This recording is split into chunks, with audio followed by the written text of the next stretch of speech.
day, everyone. Today is another opportunity to learn and feed our minds with knowledge. I, Paula Dalangin, together with Miss Siraji, Miss Guiwan, Mr. Lumogdang, and Mr. Pangandayan will be discussing the late childhood. I will be your first presenter for this topic. Again, my name is Paula Dalangin, and let us now dive right into the late childhood. Late childhood is the phase where curiosity meets responsibility, and the journey towards self-discovery truly begins. We will discover kung paano and bakit ito nasabi through our discussion. And now for our learning objectives. Today, you will learn the list of common names used to describe late childhood. Describe how children grow physically, emotionally, and socially during late childhood. Explain how new friendships changes children's activities. Understand how children's ideas of right and wrong develop in late childhood. Discuss how family and gender roles affect children's self-image. Identify risks children face during late childhood and recognize what affects children's happiness in the late childhood.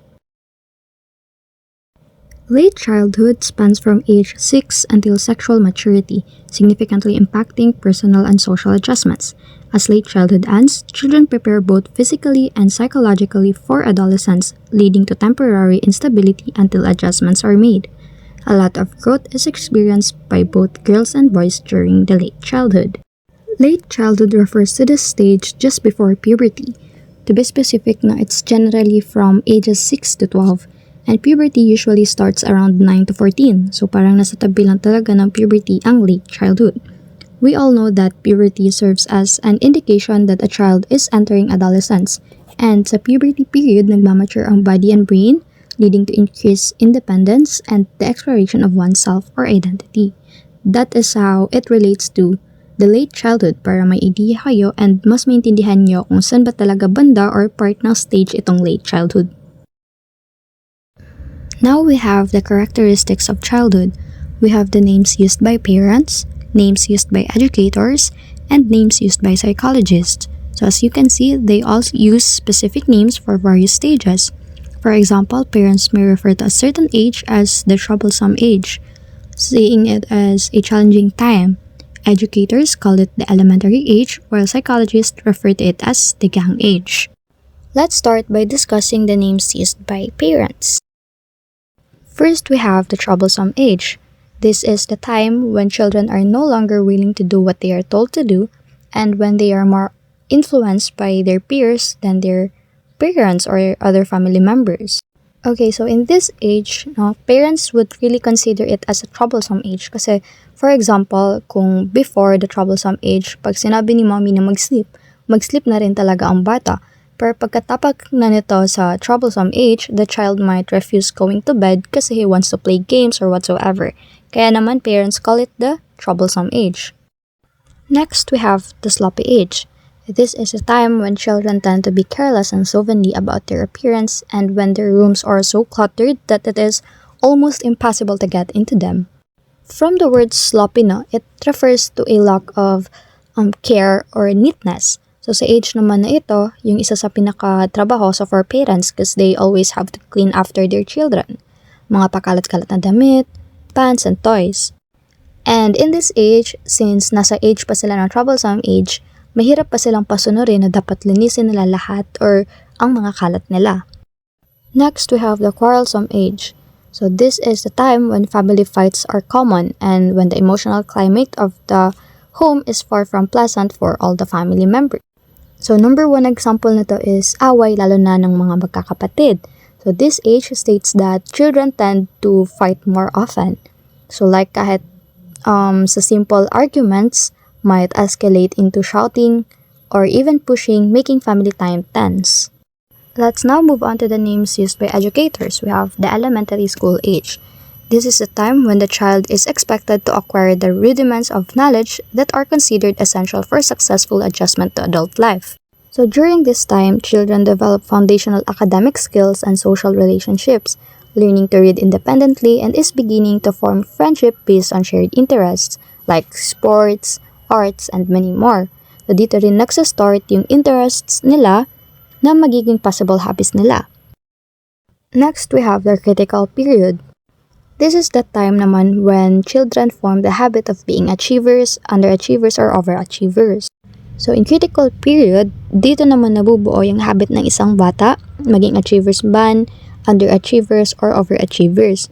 So for example, a child na consistent sa paggawa ng assignments and active mag-participate sa class, they develop a positive attitude in school that might fall into them being an achiever. Meron namang mga bata na hindi masyado active sa school that kinda make them fall to underachievers, though lahat naman ng bata ay may potential. Meron din namang late bloomers. Meron din namang mga bata na nag-excel academically but may put excessive pressure on themselves to maintain high grades. They often take on too many extracurricular activities which can lead to stress and burnout. So dito naman nafo-fall yung mga overachievers. Next to discuss, names used by psychologists. So first we have the gang age. This is the time when children's major concern is acceptance by their age mates and membership in a gang, especially a gang with prestige in the eyes of the age mates. So this stage naman typically refers to children around 10 to 12 years old, where peer influence becomes significant. So for example, an 11-year-old may start dressing a certain way or adopting slang to fit in their friend group. They might of course feel pressure as they are trying to fit into the social norms. Next is the creative age. This is the time in the lifespan when it will be determined whether children will become conformists or producers of new and original work. This stage sets the foundation for how children approach creativity and problem solving in the future. Encouraging exploration and innovation during this age can lead to a lifelong habit of creativity, or as I call it, my cheat code. As a child, I was full of creativity and my parents supported my interests. Now that I'm older, I can tackle problems and complete school activities with ease. I feel like I have a cheat code in life, applying the lessons I learned in my creative years. Next, we have the play age. Overlapping of play activities characteristics of the younger years and those characteristics of adolescence. So, isa sa mga great example ng play age ay sports, diba? Where they enjoy themselves as they are learning valuable lessons in life, like trusting their teammates or making a gameplay and etc. For developmental tasks, we have physical development, social development, cognitive development, and emotional development. So let us focus on physical development as this is the only aspect covered in our reference.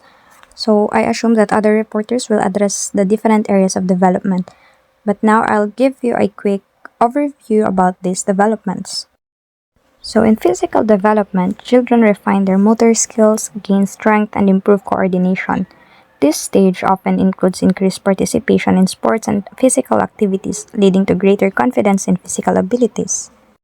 For social development, kids develop stronger friendship and social networks, learning important skills like cooperation, negotiation, and conflict resolution. They start to understand group dynamics and importance of peer relationship. For cognitive development, children enhance their problem-solving skills and critical thinking. They began to think more abstractly, understand complex concepts, and improve their ability to focus on tasks and learn independently. And for emotional development, children gain a better understanding of their own emotions and those of others. They learn to manage feelings, develop empathy, and build resilience, which helps them navigate social situations more effectively. Okay, so like I said, we will be focusing on physical development. We have height, weight, body proportions, homeliness, muscle fat ratio, and teeth. Okay, so for height, the annual increase in height is 2 to 3 inches.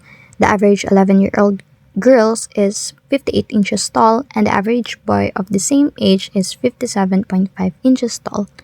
For weight increases are more variable than height increases, ranging from 3 to 5 or more pounds annually. The average 11-year-old girl weighs 88.5 pounds, and the average boy of the same age weighs 85.5 pounds. For body proportions, as the body develops, facial distortions diminish with a larger mouth and jaw, broader forehead, and fuller features, while the trunk elongates, limbs lengthen, and hands and feet grow. So although the overall appearance remains spindly due to underdeveloped musculature. For holiness, pronounced during the late childhood, are primarily responsible for the increase in homeliness at this time. And for muscle fat ratio, fat tissues develops more rapidly than muscle tissues, which has a marked growth spurt beginning at puberty. Teeth, by the onset of puberty, a child normally has 28 of the 32 permanent teeth. The last 4, the wisdom teeth, erupt during adolescence. So next is the categories of late childhood skills.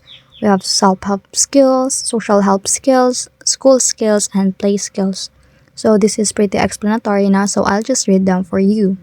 Okay, so self-help skills, children should perform tasks like eating, dressing, bathing, and grooming independently and efficiently, similar to adults. For social help skills, skills that involve assisting others include household chores. And for school skills, the development of skills necessary for academic activities such as writing, drawing, painting, clay modeling, sewing, and woodworking.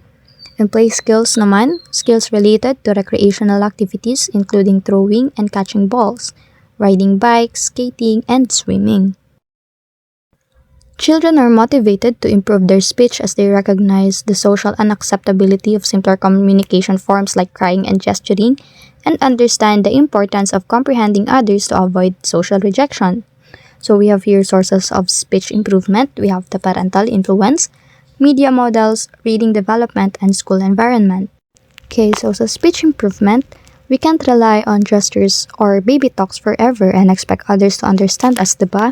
That's why we have different developmental stages that show our progress from communicating through gestures as infants to using fully speech as we grow. Okay, so bakit naging source ang parental influence? Parents model language use and engage in conversations, creating a supportive environment for speech development. So parental influence is important kasi parents and family are the primaries of the child. So kung ano and paano man magsalita ang family ay dun unang matututo and maa-adapt ng bata. That is why hindi recommended na i-baby talk palagi ang baby kasi yun yung makakatch niya ng words. And I happen to have a cousin na laging binababy talk that led to delay of speech, kaya naman nagagalit yung nanay ko pag may nagbe-baby talk sa mga baby.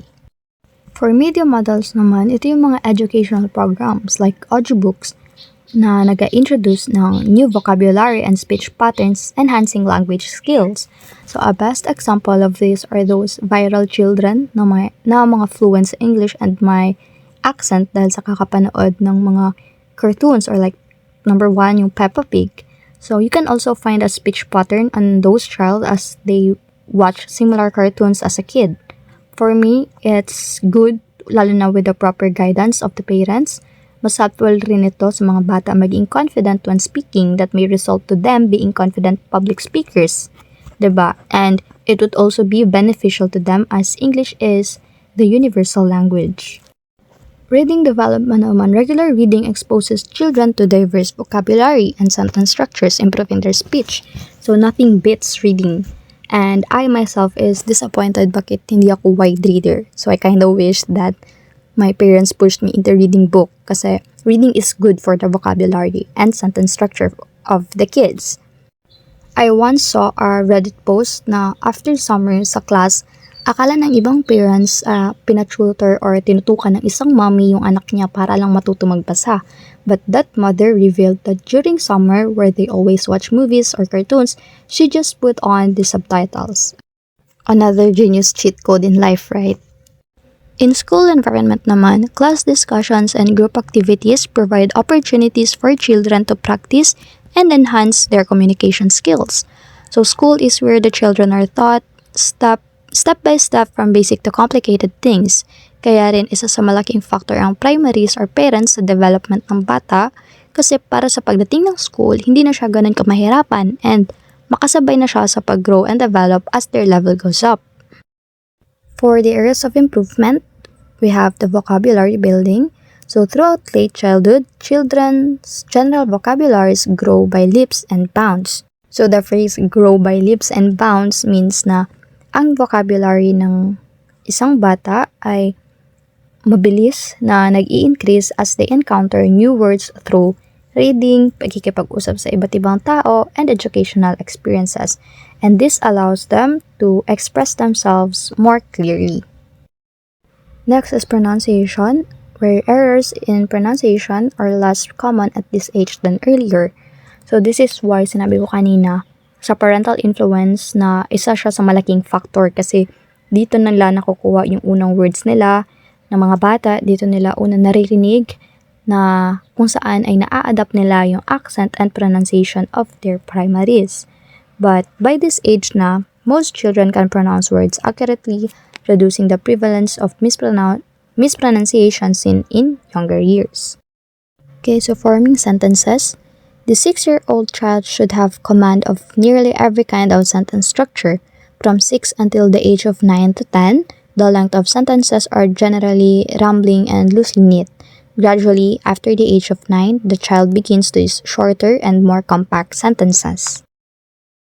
Now we have the special vocabularies of late childhood. So first we have the etiquette vocabulary.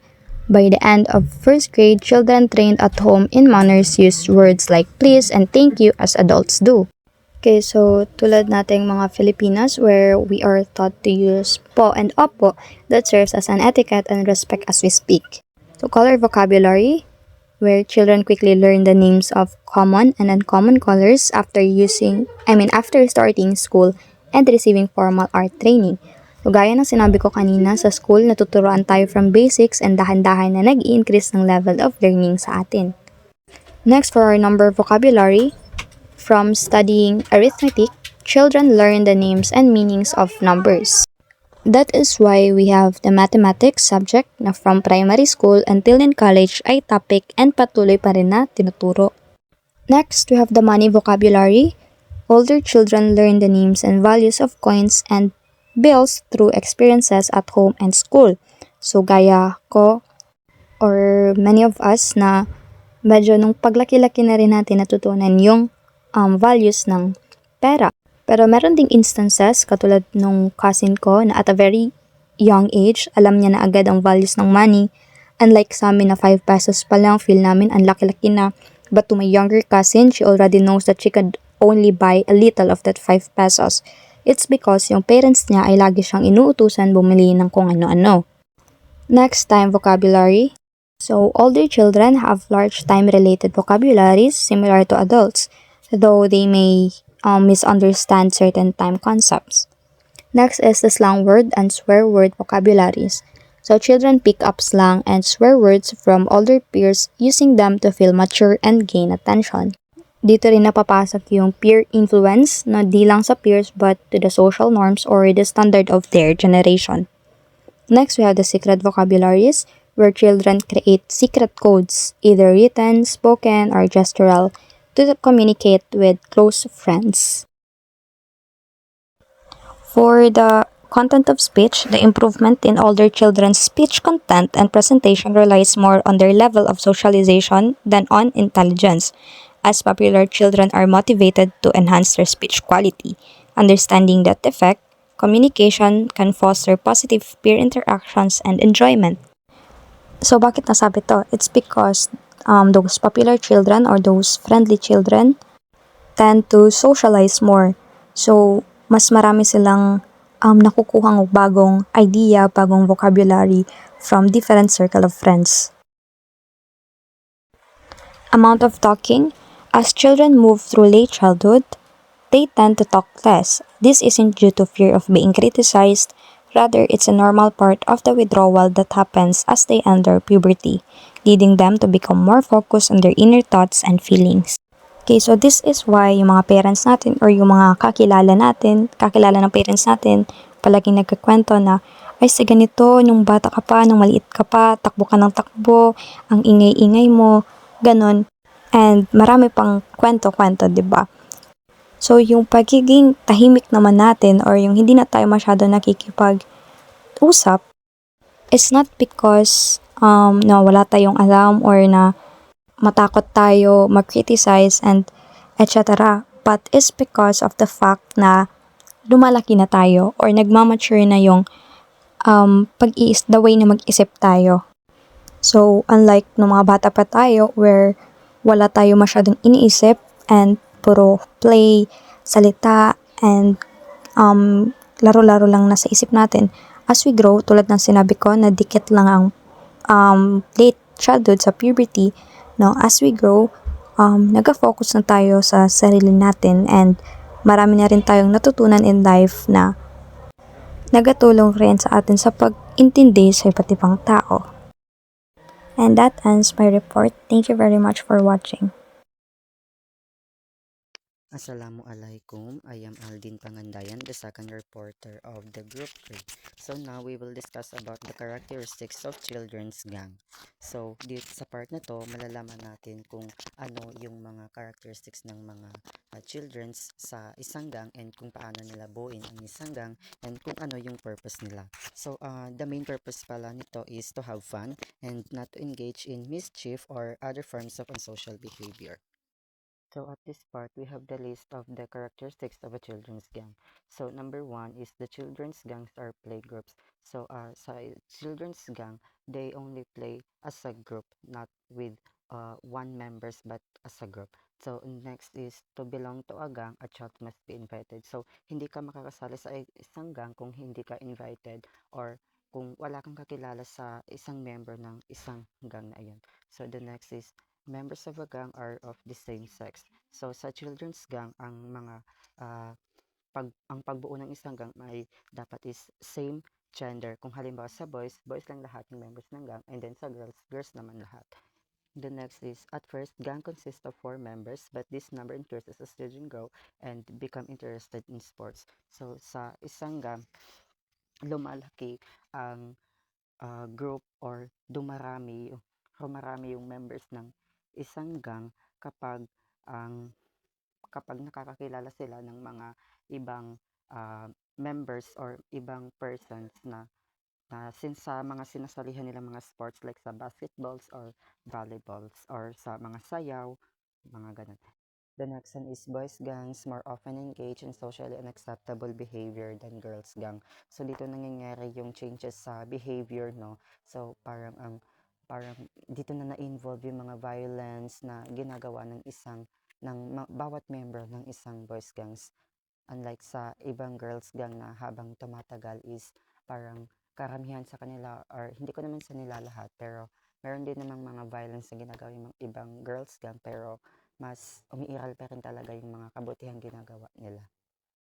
Okay, so the next one is popular gang activities include games and sports, going to the movies, and gather to talk or eat. So sa children's gang, so ang mga sinasalihan nilang activities is yung sa mga games like esports games and sports, basketball, volleyball, and then going to the movies and gather to talk or eat. And pinsan dito rin nangyayari or nabubuo yung pagkarami ng members ng isang gang. Next on the list is the gang has a central place, usually away from the watchful eyes of adults. So sa children's gang, meron silang isang central place, a specific place na where kung saan doon sila nagagather ng mga meetings nila or doon sila tumatambay. The next one is most gangs have insignia of belonging. The member may wear similar clothes, for example. So, sa isang gang, meron silang mga insignia or yung tinatawag natin mga symbols, colors, or tattoos, or specific clothings na nagdi-distinguish sa isang group. So, parang yun yung mga signs or mga palatandaan na sila ay member ng isang gang. So the next one is the gang leader represents the gang's ideal and is superior in most respects to the other members. So yes, sa isang gang meron din silang leader na kung saan ito yung sinusundan nila, ito yung nag-lead sa kanila kung ano yung dapat nilang gawin and kung ano yung utos ng leader is dapat na ginagawa nila and yung leader din yung nag-accept ng mga bagong members and yung leader din talaga yung power nila. Okay, so the next is the effects of gang belonging. So, dito naman, pag-uusapan natin kung ano yung mga epekto ng pagsali sa isang gang. So, we have here the four effects of gang belonging. So number one is gang belonging often results in friction with parents and the rejection of parental standards. So sa pagsali ng gang, no, dito nagkakaroon ng conflict ang isang pamilya or ng isang parent sa kanilang anak na kasali sa isang gang, and nagiging result din ito ng desire ng bata for independence and sa peer acceptance na involve ang illegal activities. Number two is the gang belonging is the development of the antagonism between sex. So, dito sa number two is parang dito na na-involve yung mga babae na yung mga lalaki, in-invite nila yung mga babae para isali sa gang nila, and para gamitin nila yung mga babae, i-manipulate nila yung mga babae na uh, pagtakpan sila sa mga ginagawa nila. And then number three is gang belonging is the tendency of older children to develop prejudices against who are different. So dito nangyayari yung pag-exclude ng older members sa ibang members ng gang, no, dahil nga sa kapag iba na yung kanilang pananamit or the way na magsalita sila or yung mga kilos nila is against their rules, is pwede na silang alisin sa isang grupo. So minsan may discrimination din na nangyayari dito. So most gang belonging is on the way older children treat non-gang members. So dito is parang tinuturing nila na rivals or threat yung mga non-gang members or yung mga outsiders. And dito rin nangyayari yung mga violence acts. So the next topic is the companions in late childhood. Dito naman, halalaman natin kung sino yung mga companions ng isang late childhood or ng isang children's gang. Companions in late childhood, as is true of early childhood, maybe associates, playmates, or friends. Boys tends to have more extensive peer relationship than girls, so they prefer to play with groups rather than with one or two other boys. So here at this part, no, boys tend to have more extensive peer relationship than girls, and they also prefer to play with group rather than with one or two other boys. Next is the treatment of companions. Unfavorable treatment of older children is not limited to those who are not members of a gang. Within every gang, there is a great deal of fighting among its members. Often, children in a gang are not on speaking terms with some of their playmates or friends. So, dito na nangyayari yung alitan or pag-aaway ng isang member ng isang gang. So, halimbawa, may nag-away na dalawang member ng isang gang, so hindi makikipaglaro yung isang member sa kanyang nakaaway na gang. So pero temporary lang yun, temporary lang yung alitan nila, and dahil nga ang ibang members is not on speaking terms, so sometimes acts as a word, acts yung action natin is nag-a-act siya as a word, and hindi na nila kailangan sabihin na mag-sorry pa sila dahil pinapakita din naman nila kasi ito sa acts yung the way na kung paano sila mag-apologize. So the next one is the sociometric status. So most children are aware not only of their own sociometric status, the status they enjoy in the social group, but also of the sociometric status of their age mates. They know that some are well accepted and liked by their age mates, while others are only marginally accepted, and still others are either rejected or voluntarily withdraw from their age mates. So dito naka-refer dito yung individual's level of acceptance. So sabi ni Gottman na mas mabuti na ang piliin nilang isali sa member ng gang is yung popular one, dahil nga sila yung knowledgeable about making some friends. So the next one is the leaders in late childhood. Children who are chosen by their peers for leadership roles in late childhood closely approximate the group's ideal. They are not only liked by the majority of the members of their gangs, but they have many of the qualities most admired by the group members. So, dito naman is yung pagpili nila ng leader sa isang gang. So, syempre dapat yung pipiliin nilang leader is yung talagang mapagkakatiwalaan nila, and meron siya lahat ng qualities na hinahanap ng bawat members. So, the next topic is the play interest and activities in late childhood. So, dito naman malalaman natin kung ano yung mga games or yung mga laro na nilalaro ng mga bawat member sa isang gang. So number one is constructive play. Making things just to make fun of it with little though given to their eventual use is a popular form of play among older children. Construction with wood and tools appeals to boys, while girls prefer finer types of construction such as sewing, painting, clay modeling, and jewelry making. So since nasa late childhood na tayo, sa mga nasa high school level na and mga siguro nasa 10 to 17 years old na tayo, natututo na tayong mag-construct ng mga bagay na gusto natin using the woods and tools and yung paggawa ng mga jewelry like bracelet, necklace is nagiging kahiligan na natin. So the next one is exploring. Older children are interested in satisfying their curiosity about anything new and different by exploring it. So dito na tayo nagsisimulang mag-explore sa mga bagay na hindi pa natin nararanasan and marami ring na-involve dito na negative and positive na mga gawain. And dahil nga sa meron ng development na nangyayari sa atin, so parang napag-iisip na lang natin, out of curiosity, subukan ko kaya ito, out of curiosity, gumawa kaya ako nito, out of curiosity, maglaro kaya ako nito, and para ma-develop din natin yung mga skills natin. So the next one is collecting. Collecting as a form of play increases childhood progresses. The reason for this is that it serves as a source of envy and prestige among children's gangmates as well as giving pleasure to the collector. So at this part no, ang collecting mostly ang gang is nagko-collect sila ng mga anything na interesado sila para lang ipagmayabang or meron silang ipakita sa mga tao just to make popular things. The last one is the game and sports. Older children are now satisfied to play simple, undifferentiated types of games of early childhood. Instead, they want to play the games of older children such as basketball, volleyball, soccer, and etc. So, sa part na to, in late childhood, nagkakaroon na sila ng interest sa games and sports and sometimes dito rin nabubuo ang isang gang or isang group because of their age mates or yung kanilang nagiging mga teammates. So the next topic is amusements. When older children are not with their gang mates in the evening or holidays, or when they are recovering from illness, they spend the time they have free in schoolworks and from home responsibilities, amusing themselves by reading, looking at comics, listening to radio, watching television, or daydreaming.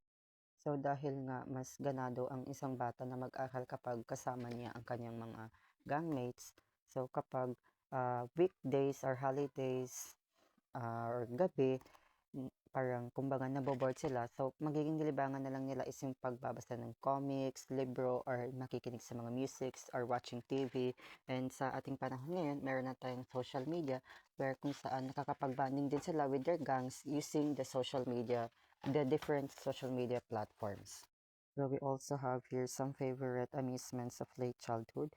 We have here the reading, yung pagbabasa ng mga libro or Wattpads, and then comic books and comic strips, yung pagbabasa ng mga comic books or comic strips, and then movies, panonood ng mga movies from Netflix or what, then pakikinig sa radio or panonood sa television, and then daydreaming or fantasizing is also some of the favorite amusements of late childhood.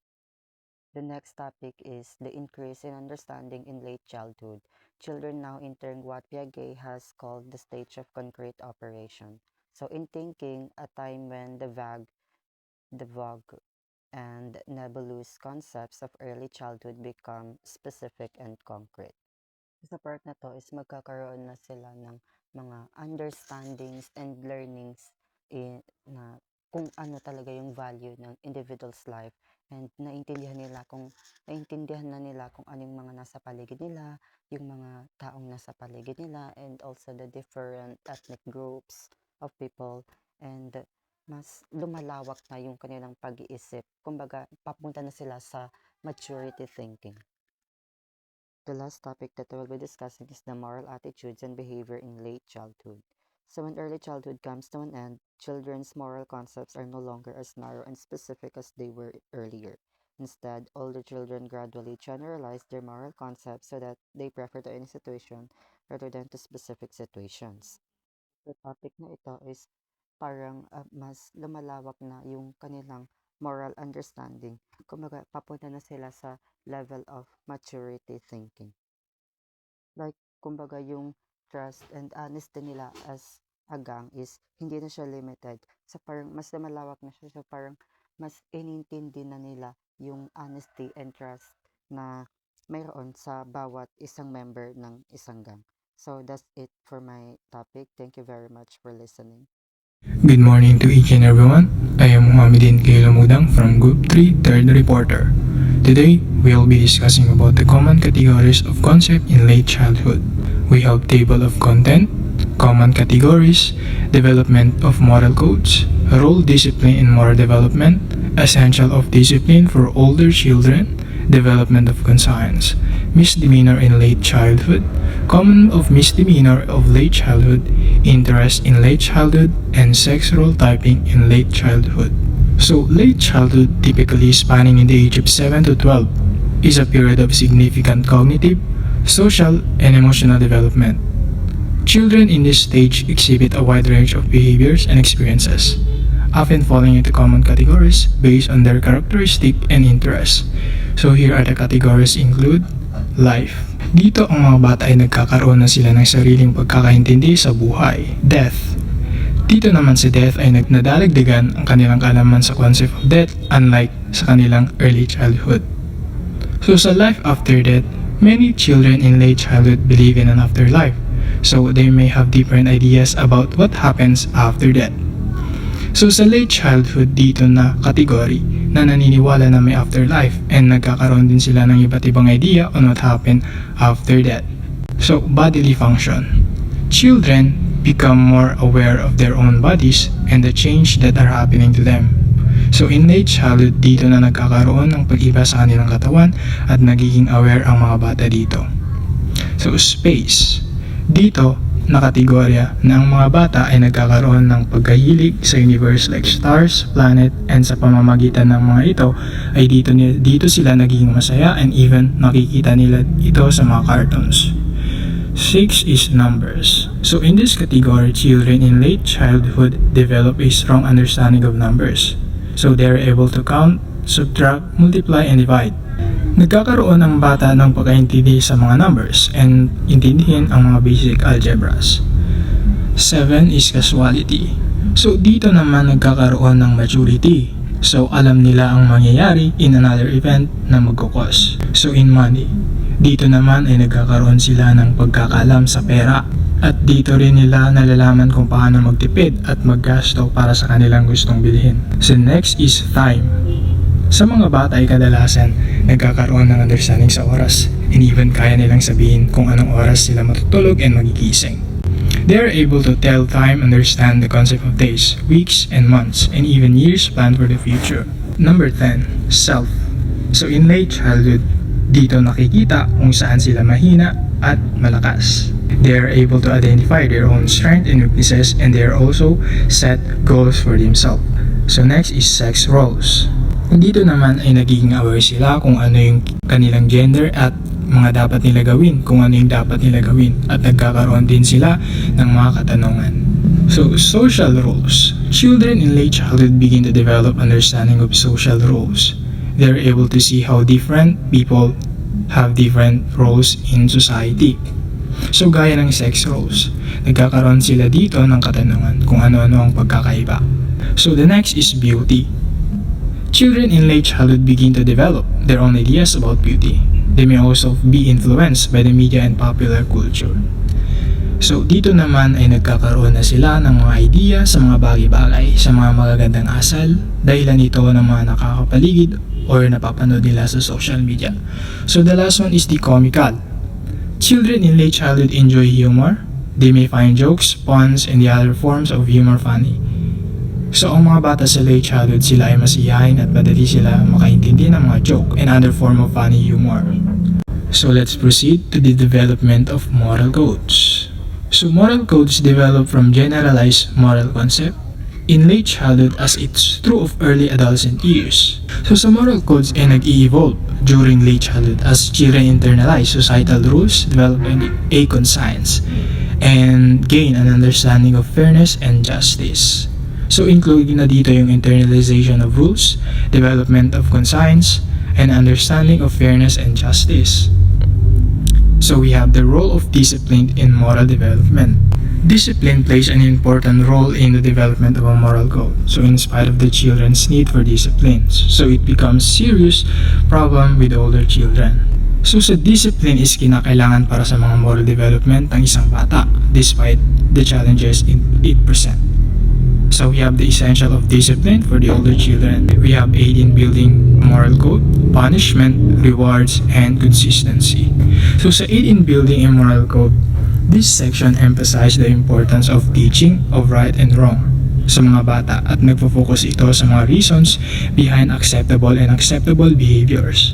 Punishment naman. So this highlights the need for age-appropriate, fair, and consistent punishment. So it emphasizes that punishment should motivate children to conform to societal expectation and avoid resentment. So sa rewards, such as praise or special treat for handling a difficult situation well, have a strong educational value if they show children that have behaved correctly, and they also motivate children to repeat the approved behavior. So sa late childhood, they can reinforce positive behavior and motivate children to repeat it. However, dapat ang reward na ibibigay sa bata should be age appropriate para maging epektibo ito. Consistency naman, dito naman na i-emphasize ang aspect of good discipline ng isang bata. So it suggests that the same consequences should apply to the same behaviors, regardless of time or circumstances. So the next one is the development of conscience. The kind of discipline also used plays an important role in the development. So the term conscience means a condition anxiety response to certain kinds of situation. So sa moral development of conscience naman ay nagpapakita ng paglaki ng isang bata ay nakabase sa mga nakaka-influensya sa uri ng disiplina na ginagamit. So let's proceed to misdemeanor in late childhood. Despite their growing maturity, children in late childhood may still engage in misdemeanor or inappropriate behaviors. So we have ignorance and misunderstanding. For example, lack of knowledge. Similar to younger children of older children na mag-commit ng misdemeanors due to a lack of misunderstanding or expectations sa rules. Next is misinterpretation. So sa children might understand or misinterpret rules, leading to unintentional violations. The third one is the dependence on broken rules. So ang rule ay naka-base in misdemeanors. So the specific misdemeanors of older children often depend on the particular rules they break. Next is the age-related behavior. As children grow older, they tend to violate more rules both at home and school compared to their younger years.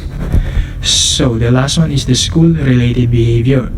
So the increased misbehavior at school might be partially explained by a decreased interest in education among older children. So this could be due to factors like academic challenges, engagement, or personal issues.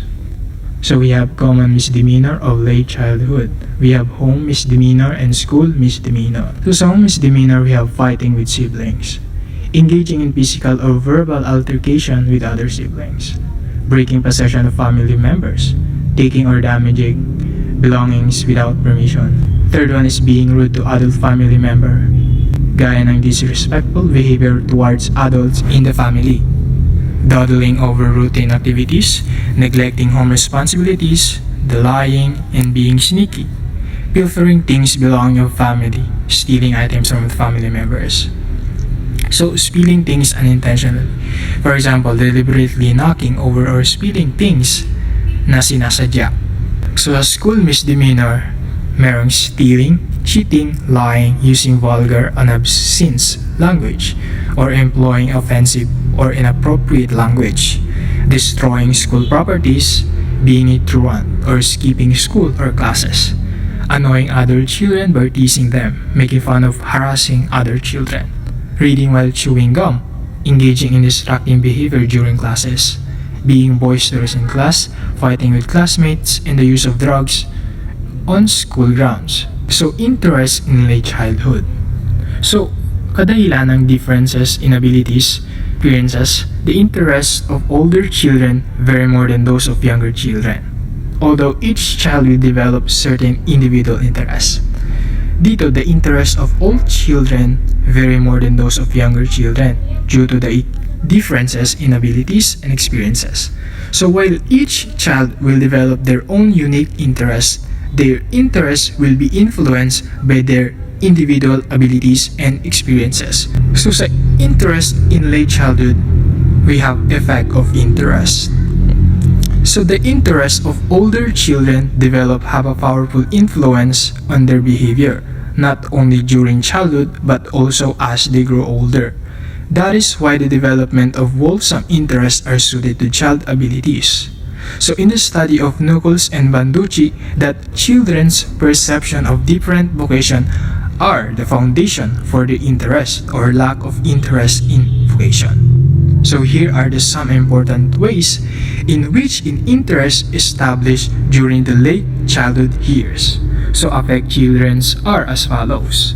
So number one is they influence the form of intensity of aspiration. So for example, a girl who is interested in matter of health and function of human body. So she or he may be aspire to be a nurse or a doctor when she grows up. Number two is interest can serve as a strong motivating force. Dito naman ay yung mga bata na interested in being autonomous as their age will strive hard to be matured in their behavior in the hope of winning the autonomy they crave. Number three is achievements are always influenced by the kind and intensity of individuals' interest. Picture it, a child who is interested in math. So number four, interest established in childhood often become lifetime interest. This is because interest lead to satisfaction. So in late childhood, dito naman ay ang mga bata are likely to repeat activities related to their interest. So then, it becomes persist throughout life. Next one is the sex role typing in late childhood, which began shortly after birth, now continues with new agencies, playing important roles in the typing process. So we have the factor influencing the adolescent's development. We have early influences, peer pressure, media influence, school environment, and evolving sex role typing. So sa early influences, for example, a child's early experiences can shape their development. Next is the school environment. Dito, the school environment affects adolescents' education and social skills. Peer pressure, adolescents' decision and self-worth. So, evolving sex role typing. Adolescents deal with societal expectation about their gender. So last one is the media influence. Media can shape adolescents' value and goals. So the conclusion. The conclusion of my report summarized that in late childhood, children continue to develop their understanding of the world and their place in it. So they refine their moral codes, influenced by parental guidance and social interaction. So discipline plays a crucial role in shaping their behavior and developing their conscience. While common misdemeanor persists, children's interest and expand their understanding of gender roles evolves. So as they navigate these developmental milestones, late childhood marks a significant period of growth and learning. So that will be all. Thank you. Late childhood refers to the developmental stage between the ages of 9 and 12, just before adolescence. During this period, children experience significant physical, cognitive, and social growth as they prepare for the transition to adolescence. Hi, I am Hasnaira Guiwan, and I'll be discussing to you some common interests of late childhood. We have 11 common interests of late childhood. First one is the appearance. Their appearance because some child also want to be presented at minsan naman ay gusto nila na naiba sila sa kalaro o kakilala nila na ka-same age. Second is the clothes. They also interested sa mga bagong damit at isa na dyan yung damit na minsan ay nakikita nila sa kalaro o sa kaibigan. Meron din silang reference sa color na gusto nila. Example, kapag may nakita sila sa kalaro nila ng damit, they also want that, but of course, in a different color lang. Names and nicknames. Kadalasan kasi ay ang palaging ginagamit, especially sa school, ay yung middle name at family name natin. So, they like it when they called the first name basis or the palayaw, at especially kapag yung palayaw na yun ay binigay ng kalaro o kaibigan. So, they like it when calling their names because of their interest. Religion. Okay, sa yugtong ito, nagsisimula naman lumalim ang pag-unawa ng mga bata sa kanilang relihiyon at nagiging bahagi ng kanilang pang-araw-araw ang mga turo, although they still enjoy going out sa kanilang kaibigan. Beef is the human body. We all know that ang mga bata ay grabe ang kanilang curiosity sa mga bagay-bagay, lalo na sa ating katawan. So, to satisfy their curiosity ay nagbabasa sila ng libro o tumitingin sa larawan. And that way ay nasasagot ang kanilang kuryosidad. In terms of health naman, boys may see interest in health as a masculine. So, especially yung mga boys daw, kapag ang batang lalaki na minsan ay magkasakit, ito ay tinitignan as a mahinang lalaki or mahinang batang lalaki. Sex? Okay. Diba growing up, I said kanina na mas nagiging curious yung mga bata. Isa na doon yung between adulting. Paano yung process or ano yung mga ginagawa. So dahil sa curiosity nila, ay kumukuha sila ng information sa mga books or kwentuhan sa kaibigan na minsan ay may dirty jokes or dirty stories. So school, may mga batang tamad at ayaw talagang pumasok dahil sa bago sa kanila at minsan ay nahiya sila at natatakot. But as time passes, ay nakakapag-adjust sila, lalo na kapag yung guro ay magandang pakikitungo sa kanyang mga estudyante at naiinganyo ang bata na pumasok o mag-aral. Future vocation. Some child are advanced especially sa kung anong gusto nila work someday. At ito ay nakadepende sa kanilang nakikita or nagugustuhan. Like mga bata tayo, kapag nakakita tayo ng naka-uniform, ay parang we want to be like that. But at that moment lang because, it's changing. Status symbols. So yun nga, growing up is they realize the background or the importance of the ways and they interact with one another or their family structures such as house or cars. Lastly, common interest is the autonomy.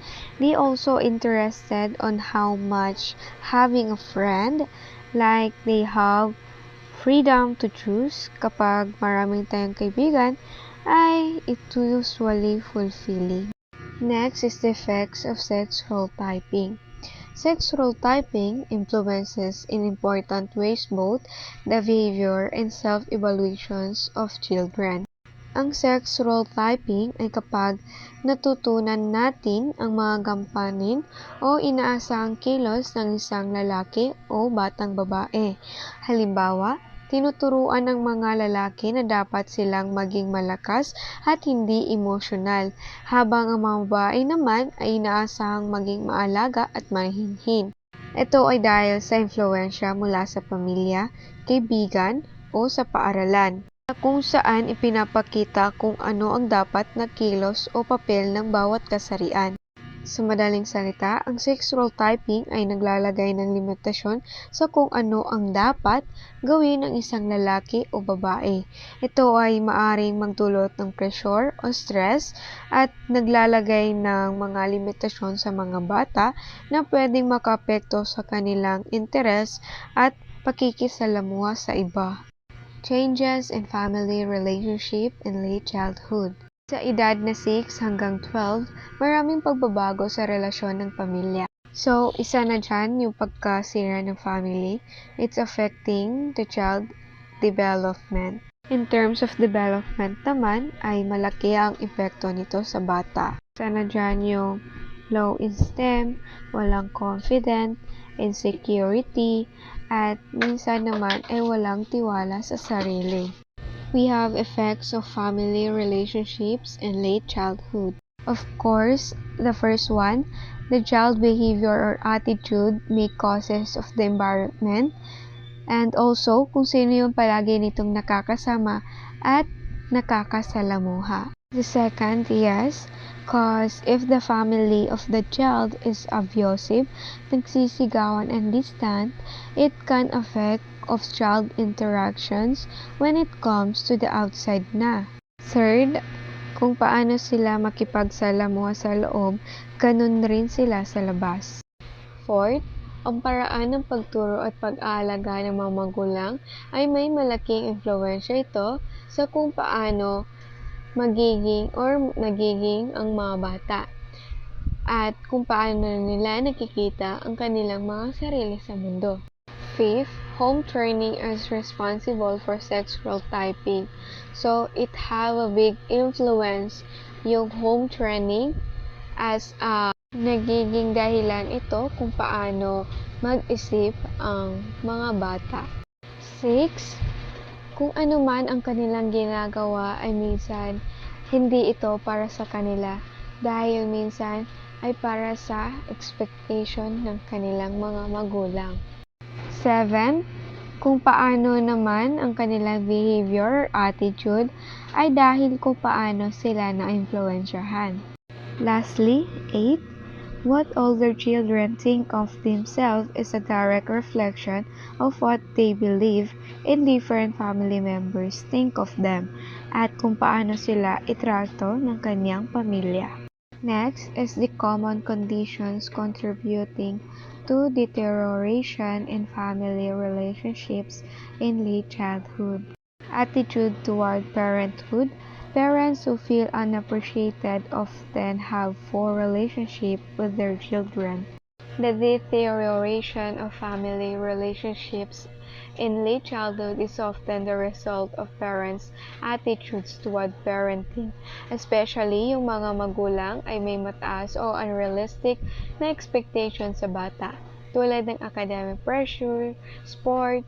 Maaring ito ay magdulot ng pressure sa bata at maging sanhi ng pagkaroon ng distansya o tensyon sa kanilang relasyon. 2. Parental expectations. To what I said nga, high parental expectations can result in strained relationship between parent and a child. When children feel constantly pressured to meet standards they believe are unreachable, they may withdraw emotionally, rebel, or develop negative coping mechanisms such as avoidance or perfectionism. Number 3, child training methods. So, ang paraan ng pagturo sa mga bata sa loob ng tahanan ay may malaking epekto ito sa kanilang paglaki, lalo na sa kanilang understanding at responsibility. Example nito, kapag may balancing disiplina at pagmamahal, gaya ng authoritative parenting, ang mga bata ay mas nagiging responsible. Sa kabaliktaran naman, ang sobrang higpit, authoritarian parenting o sobrang luwag, permissive parenting, ay maaring magdulot ng kakulangan sa disiplina o labis na pagsunod ng walang pag-unawa. 4. Socio-economic status. So, kapag naman may kakulangan ang bata sa kanyang pangangailangan, ay kina-compare niya yung mga bagay na wala sa kanya at ito ay sinisisi sa magulang. 5. Parental occupations. So, parental occupation significantly influences a child's educational and social development, shaping their aspirations, access to resources, and psychological well-being. The support through their work experience can have lasting effects on their children's future. 6. Change attitudes toward parents.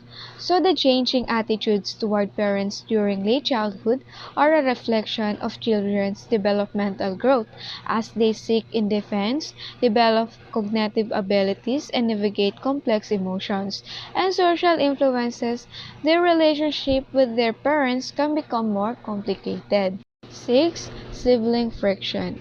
So it's a natural part of growing up, but understanding its causes can help parents foster healthier relationship between siblings. By openness, communication, encouraging cooperation, and setting clear boundaries, parents can reduce sibling rivalry and help sibling develop stronger.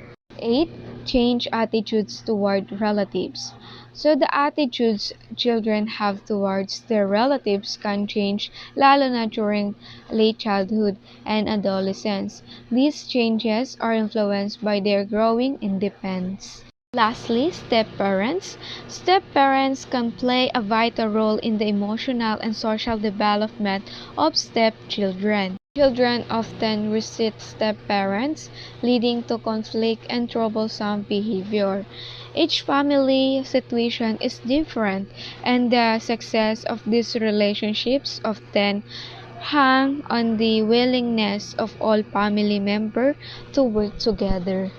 Next is the personality changes in late childhood. To what I said kanina, sa edad na 6 to 12, maraming pagbabago ang nagaganap sa personality ng mga bata. Dito rin nagsisimula ang pagbuo ng kanilang identity. Mas nagiging aware sila sa kanilang sarili at natututo rin silang kontrolin ang kanilang emosyon at mas maayos na rin nilang ipahayag ang kanilang nararamdaman.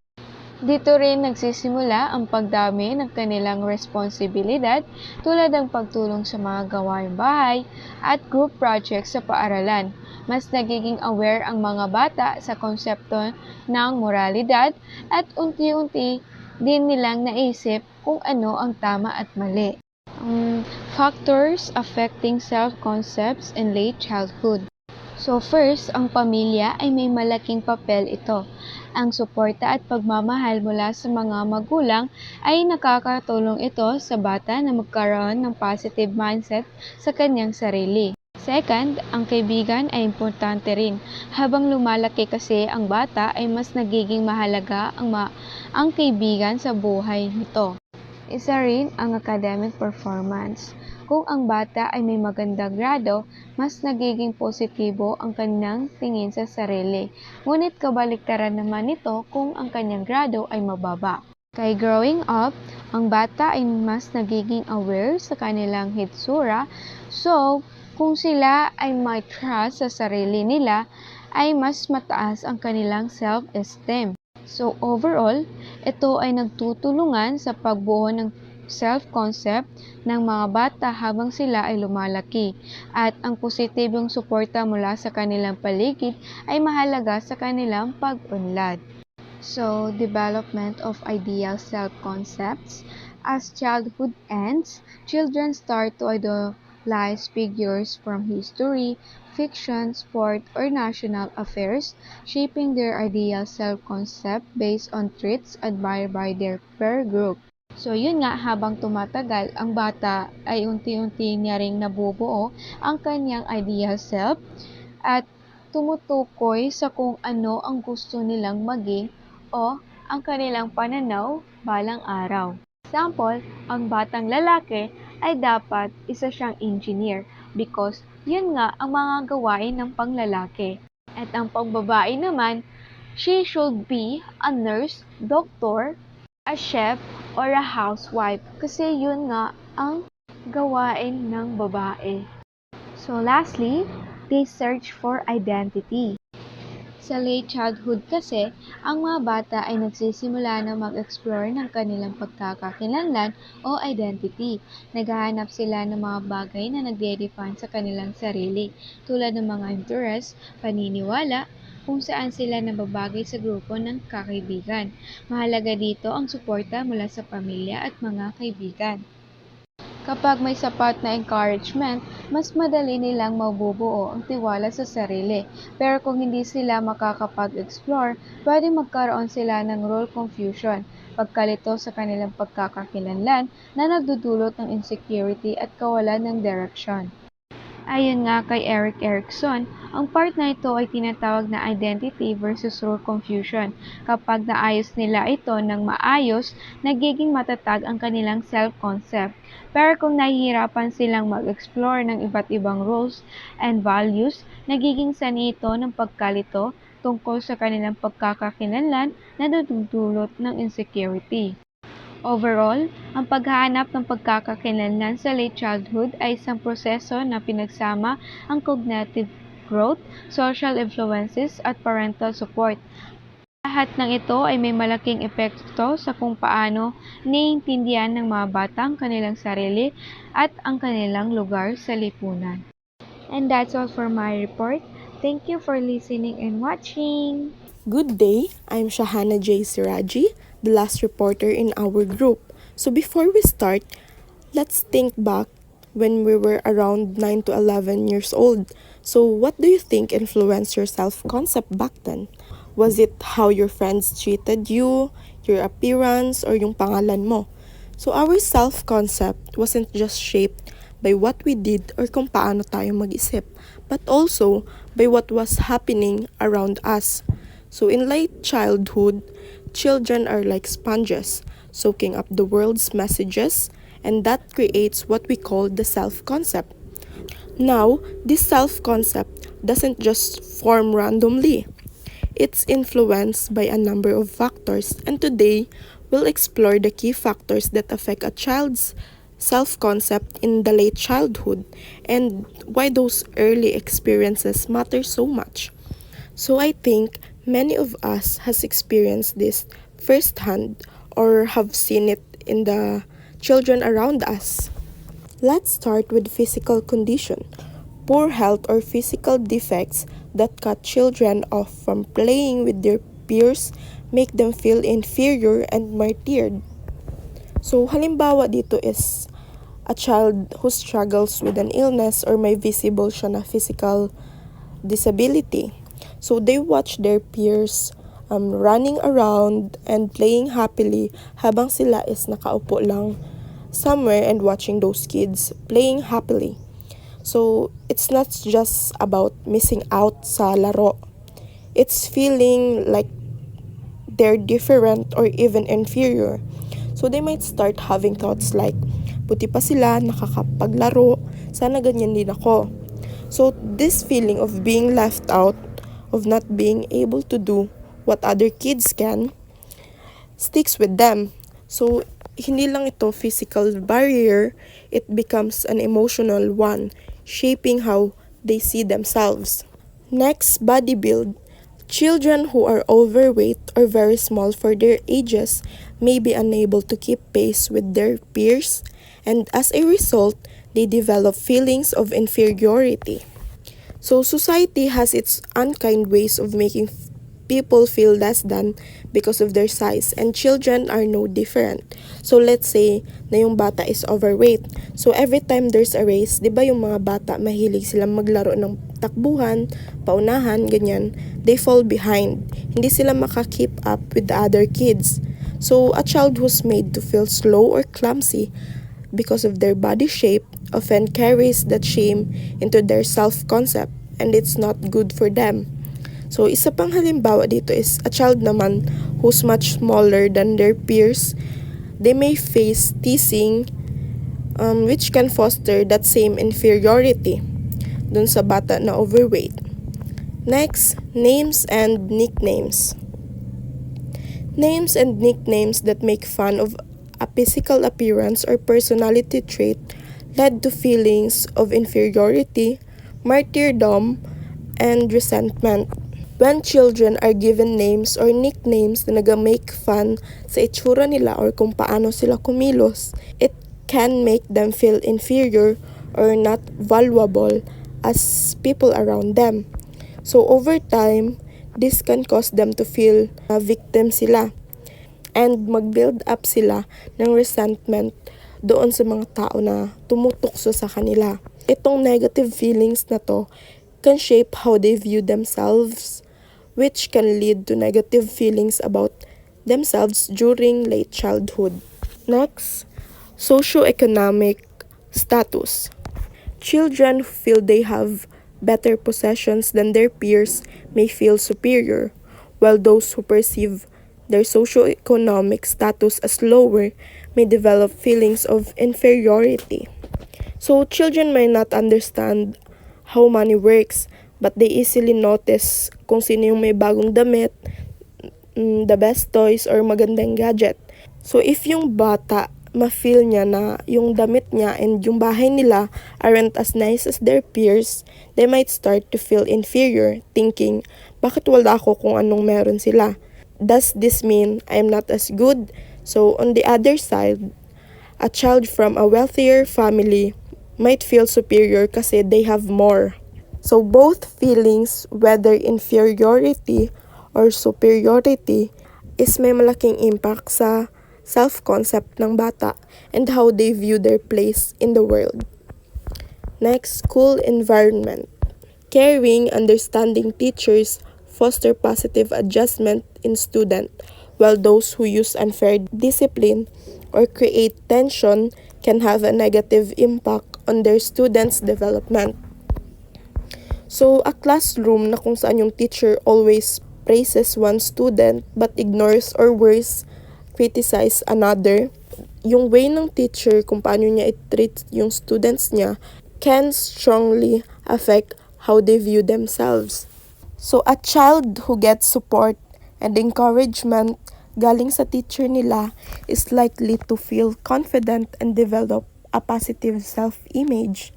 But a child who constantly faces criticism or feel the teacher is unfair, they might start to believe they aren't good enough and see themselves as a failure.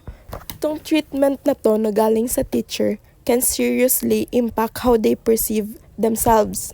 Next, social acceptance.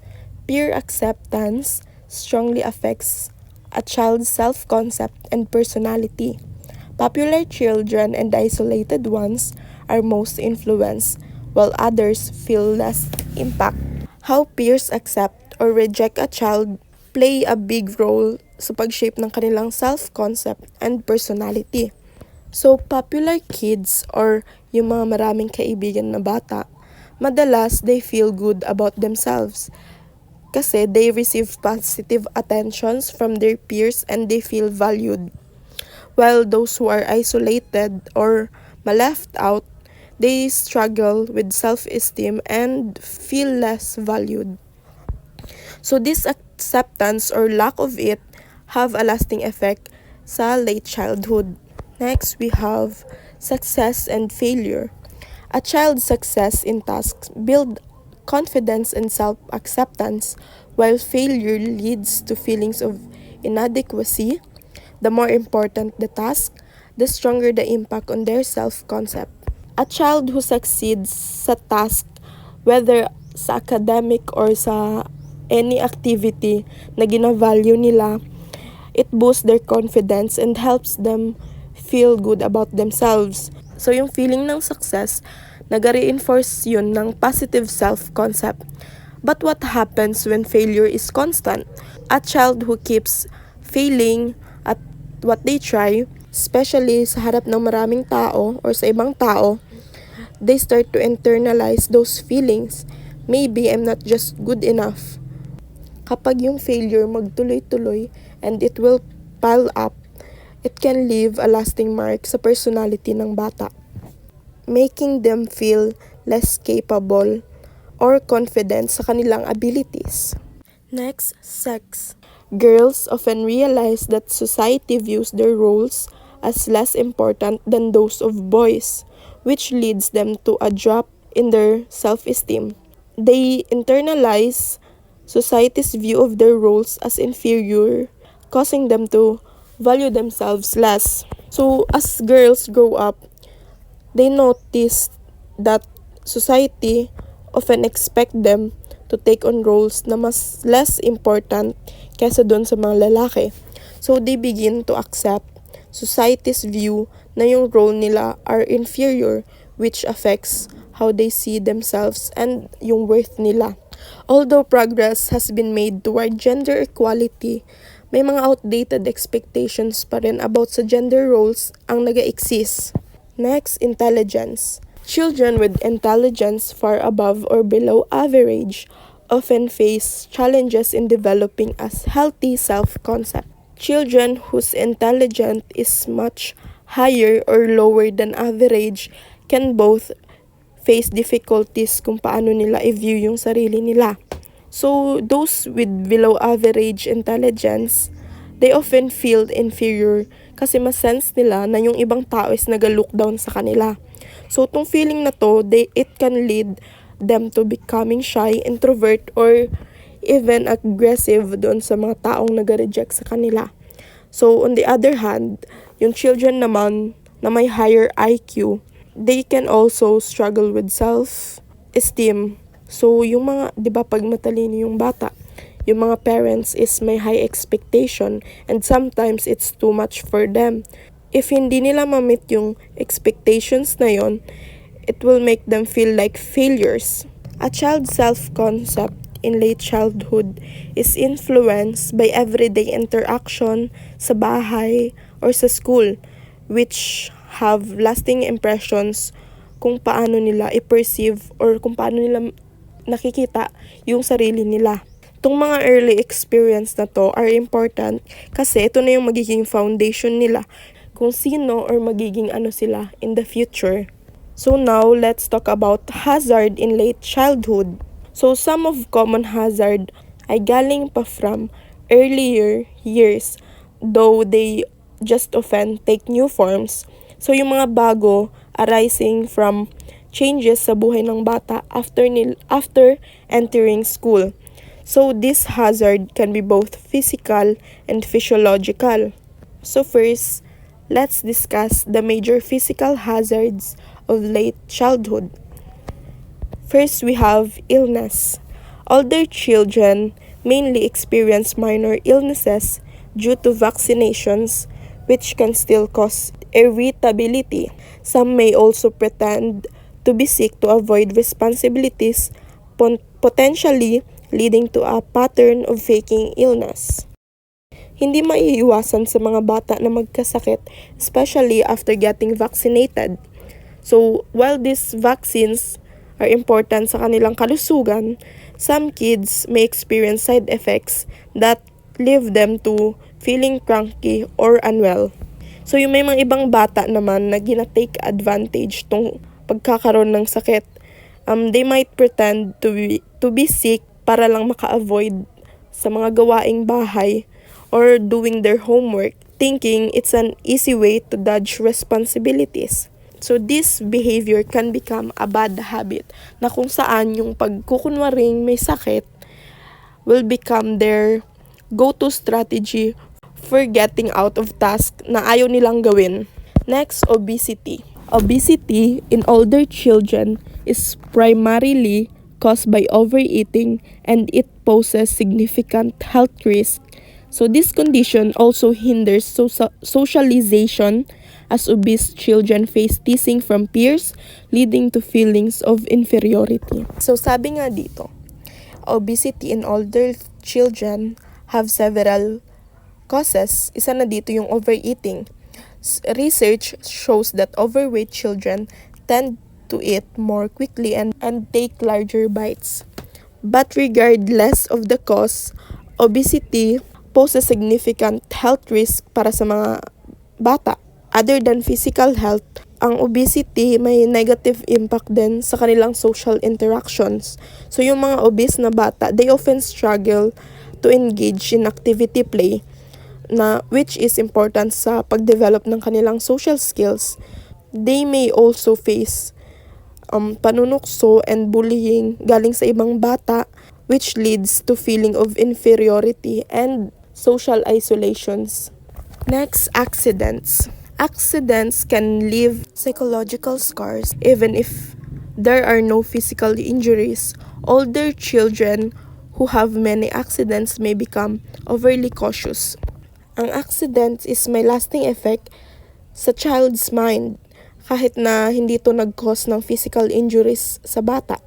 If yung bata is nakaranas ng maraming accidents, they often become extra careful in their actions kasi nga parang na-traumatize na sila sa mga accidents na naranasan nila.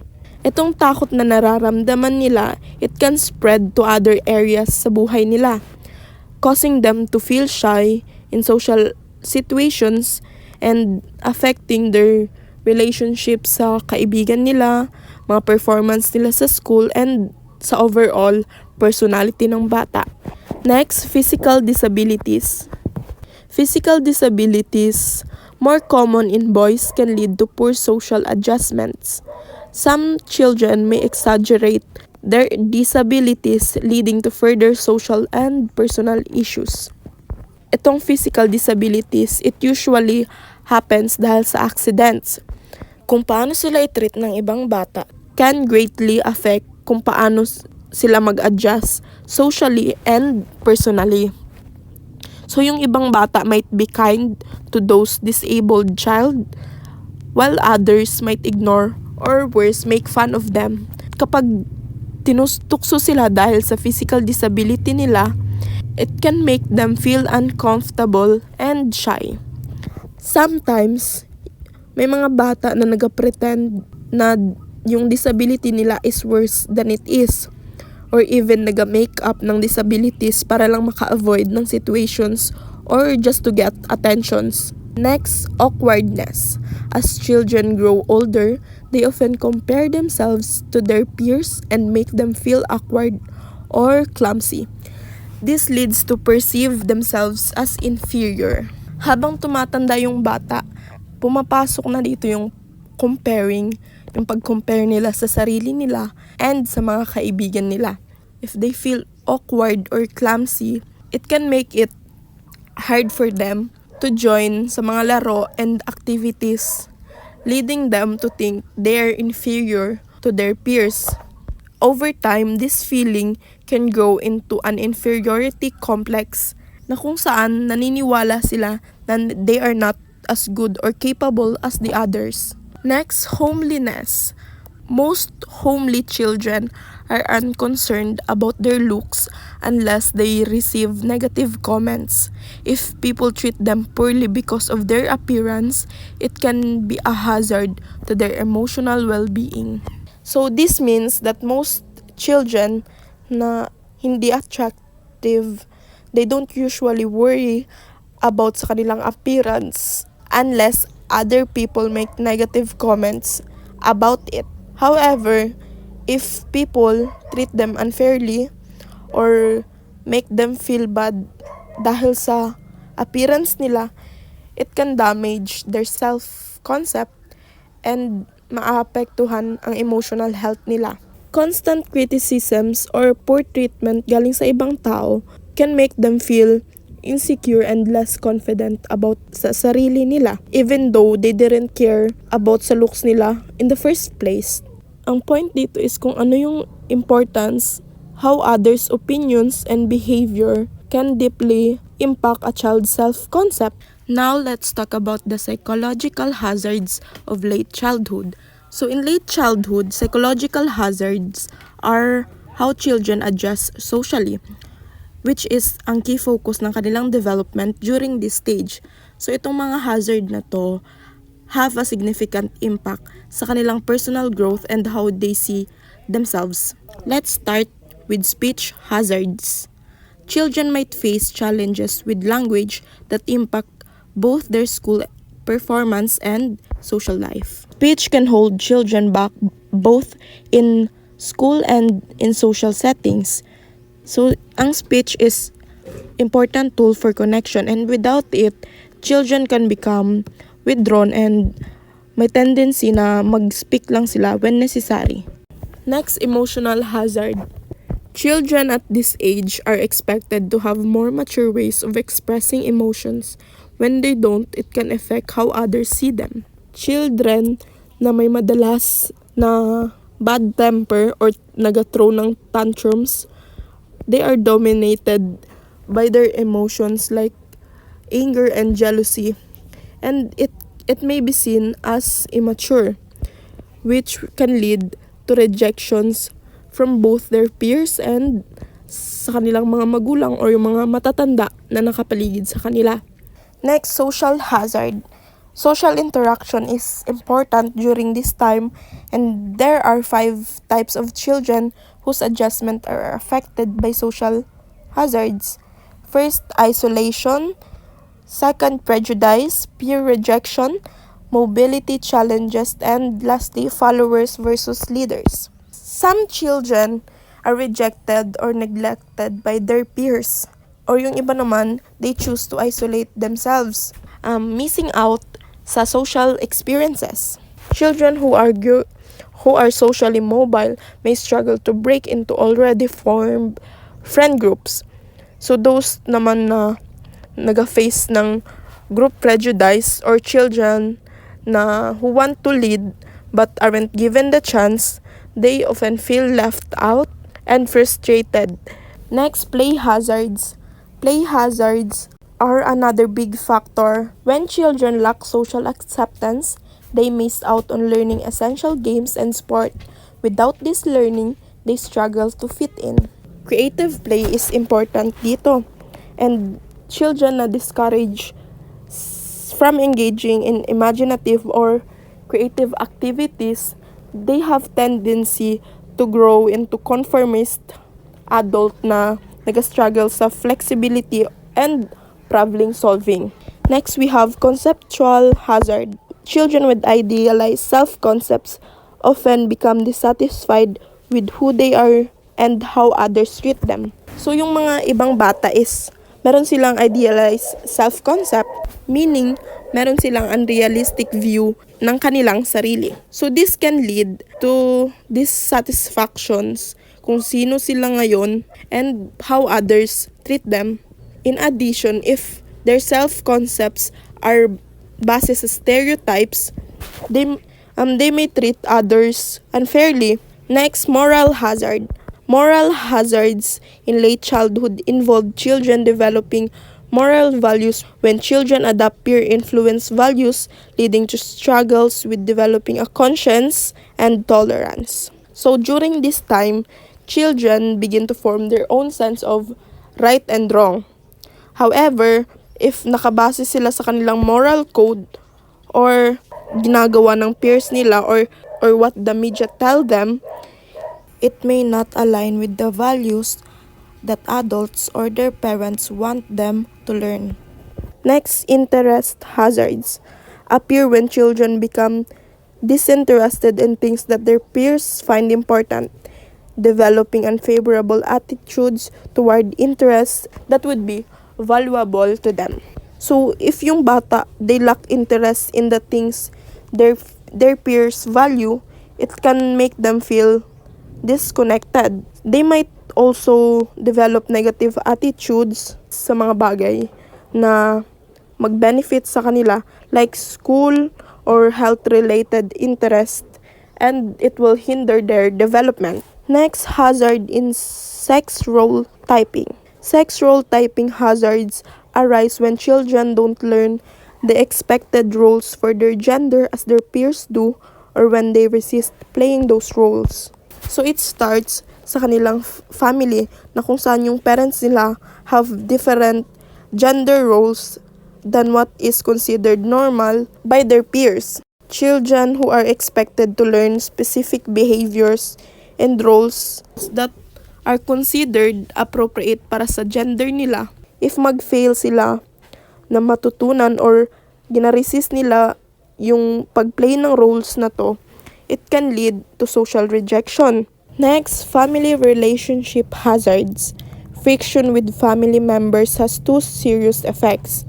First, it weakens family ties, and second, it leads to a habitual unfavorable pattern of adjustment to people. Family conflicts can weaken the bond between sa bata and sa kanilang magulang, which is important sa kanilang emotional security. So if children develop negative ways sa pagharap sa kanilang problema sa bahay, they may carry these patterns sa kanilang social lives outside the home. So it will affect their relationships with others and their peers. Lastly, hazard in personality development. There are two serious hazards in personality development in late childhood. First is the development of an unfavorable self-concept, and second, the carryover from early childhood of egocentrism. So, children who develop a negative self-concept may struggle sa self-rejection, feeling na they are not good enough. So, if makarry nila yung egocentrism from early childhood, believing na ang mundo is nag-revolve lang sa kanila, they may have difficulty forming meaningful connection with others. So now let's proceed to the effect of psychological hazards in late childhood. Children who are less well accepted by their peers than they would like to be may and often do become dissatisfied with themselves and envy those who are more popular. Ang physiological hazard sa late childhood is more complex and deeply interconnected, affecting how children communicate, interact, and kung paano nila i-view yung sarili nila. So itong mga hazard, may mga significantly important sa child's ability para ma-navigate ang social situations, form relationship, and develop healthy sense of self. And finally, happiness in late childhood. Happiness in late childhood is important para sa emotional development ng bata, and it sets the foundations para sa kanilang future well-being. So, sa stage na to, they need the 3 A's, the acceptance, affection, and achievement. Acceptance will help them feel valued and understood. Ang affection naman, it will provides them warmth and love na kailangan nila para mag-thrive sila sa buhay. And achievement, it will encourage them to explore their abilities and para mag-succeed sila sa kanilang buhay. So that would be all for my report. I hope you understand and learn something from my report. Thank you.